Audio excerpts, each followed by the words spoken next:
여러분 안녕하십니까? 지난밤에도 잘 쉬셨습니까? 매일 밤 푹 쉴 수 있는 포근한 잠자리를 주시는 하나님께 감사를 드립니다. 오늘은 어떤 이야기를 해볼까요? 먼저 친구에 관한 글 하나를 소개드려 봅니다. 친구에게 연필을 빌려달라고 청하면 나쁜 친구는 연필이 닳는 것을 염려해서 빌려주는 것을 망설이고, 좋은 친구는 연필과 함께 지우개도 빌려준다. 영락의 성도 여러분, 여러분들은 어떠신지요? 정말 좋은 친구, 좋은 벗들이 계신지요? 교회 안에서 정말 속마음을 나눌 만한 좋은 성도들이 계시는지요? 말하지 않아도 서로를 필요를 간파하고 도움을 주는 친구가 계신지요? 정말 필요할 때 서로의 필요를 채워주고, 정말 마음이 힘들 때 마음을 나누는 친구들 말입니다. 그런데 저는 가끔 친구가 없어서 좀 외롭게 지내는 분들을 만나보게 됩니다. 그들 나름대로 노력해보지만 참 좋은 벗 사귀기가 쉽지 않은 것 같습니다. 그래서 때로 마음고생이 심하기도 합니다. 그리고 모두가 느끼는 것이지만 사람과의 관계가 참 쉽지 않습니다. 굳게 믿었던 관계도 한순간에 허물어지곤 하지요. 정말 더 이상 사람에게 신뢰가 가지 않습니다. 아무도 만나보고 싶지 않습니다. 이럴 때는 어떻게 해야 할까요? 그냥 인간 관계를 포기해야 할까요? 그냥 외톨이로 살아야 할까요? 오늘 아침 세 번째 구약 인물을 만나보시면 조금 실마리가 풀려질지 모르겠습니다. 일단 만나보시도록 하겠습니다. 출애굽기 33장 11절 쉬운 성경입니다. 여호와께서는 마치 사람이 자기 친구에게 말하듯이 모세와 얼굴을 맞대고 말씀하셨습니다. 말씀이 끝나면 모세는 진으로 돌아왔습니다. 여호와 하나님께서는 모세와 친구처럼 만나셨다고 합니다. 그와 얼굴을 맞대고 이런저런 이야기를 다 하십니다. 모세를 만나면 못하실 이야기가 없었나 봅니다. 모세를 만나면 마음이 참 편하셨나 봅니다. 그래서 한참을 이야기해도 지겹지 않습니다. 모세와의 대화의 시간이 즐거우셨습니다. 모세도 여호와 하나님을 친구처럼 만났습니다. 시간 날 때마다 만나 배웠고, 마음이 힘들 때도 만나 배웠고, 행복하고 즐거운 일이 있어도 친구 하나님을 만나 이야기를 나누었습니다. 성경에는 모세와 하나님과의 만남을 정말 많이 기록을 하고 있습니다. 출애굽기 8장 29절, 모세가 이르되 내가 왕을 떠나 여호와께 간구하리니 내일이면 파리떼가 바로와 바로의 신하와 바로의 백성을 떠나려니와. 모세는 애굽 왕 바로와 애굽의 바로 왕과 하나님의 존재를 놓고 일전을 벌일 때에도 하나님께 아뢰었습니다. 순간순간 위태로운 마음이 컸지만 여호와께 간구하였고, 여호와께서는 기도에 응답하셨습니다. 출애굽기 17장 4절, 모세가 여호와께 부르짖어 이르되 내가 이 백성에게 어떻게 하리이까? 그들이 조금 있으면 내게 돌을 던지겠나이다.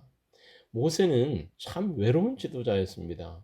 그의 형 아론에게도 그의 누이 미리암에게도 지도자로서 의심을 받았을 뿐 아니라 백성들은 자주 그의 지도력에 의심을 품곤 하였습니다.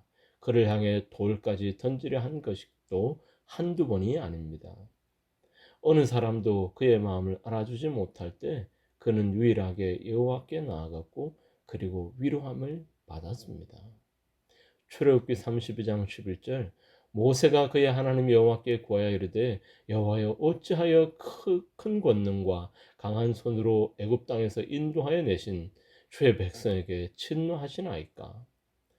참 못난 백성이었습니다. 참 못난 형 아론이었습니다. 모세가 하나님께서 친히 쓰신 돌비, 즉 십계명을 받기 위해 신의 살을 오른 적이 있었죠. 그런데 그 시간을 참지 못하고 형 아론과 백성들은 금송아지를 만들어 경배하고 있었던 것입니다. 노하신 하나님께서는 백성들을 진멸하시겠다고 목소리를 높이십니다. 이런 하나님께 모세는 아뢰입니다. 큰 권능과 강한 손으로 인도하여 내신 당신의 백성에게 진노하시나이까? 이 화를 내리지 마옵소서. 하나님께서는 모세의 마음의 간구를 들으셨고, 뜻을 돌이키셨습니다. 오늘은 시간상 세 구절만 소개드렸지만 하나님과 모세의 대화와 기도는 셀 수 없이 많습니다. 모세는 늘 하나님께 기도합니다. 부르짖어 기도하고 땅에 엎드려 기도합니다. 백성들을 위하여 기도합니다. 자주 만나고 기도하다 보니 어느 사이 하나님과 친구가 됩니다. 참 좋은 친구 관계 말입니다. 무엇이든지 이야기하고 서로의 마음을 나눌 수 있는 친구가 된 것이죠. 모세는 그런 의미에서 참 행복한 사람입니다. 정말 근사한 법, 하나님이 친구가 되었으니 말입니다. 그런데 하나님과 친구가 되고 나니 사람을 대하는 것은 일도 아닙니다. 그를 그렇게 힘들게 하던 사람을 대하는 일들이 훨씬 수월해졌습니다. 사람과의 관계는 하나님과의 관계에 영향을 받는 것이 분명해 보입니다. 기도는 만남입니다. 기도는 친구 하나님과의 만남입니다. 모세는 정말 하나님을 친구처럼 만났고 하나님께 이야기를 나누었습니다. 그리고 그 만남을 시작으로 사람들을 만나 하나님의 사역을 잘 이루어냅니다. 그렇습니다. 여러분과 저에게도 마음을 나누는 벗이 정말 필요합니다. 교회 안에서도 정말 마음을 나누는 좋은 성도, 좋은 친구가 있어야 합니다. 그런데 내 마음은 그렇지만 사람과의 관계가 그렇게 쉽지 않습니다. 때로는 한숨이 절로 나옵니다. 어찌해야 되나 걱정이 많습니다. 남편과 아내도 가족들도 내 마음을 몰라줍니다. 믿음이 좋다는 성도들도 내 마음을 온전히 알아주지 못합니다.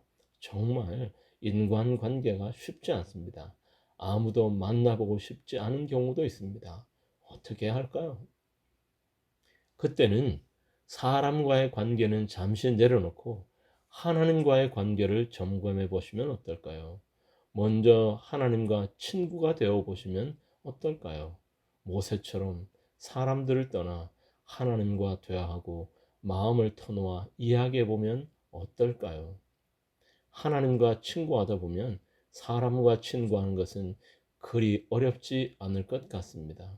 먼저 친구 하나님을 만나는 것을 우선하지 못하고 사람 친구 사귀어 보고자 노력한 것이 우리의 인간관계의 실패의 시작은 아닌지 모르겠습니다.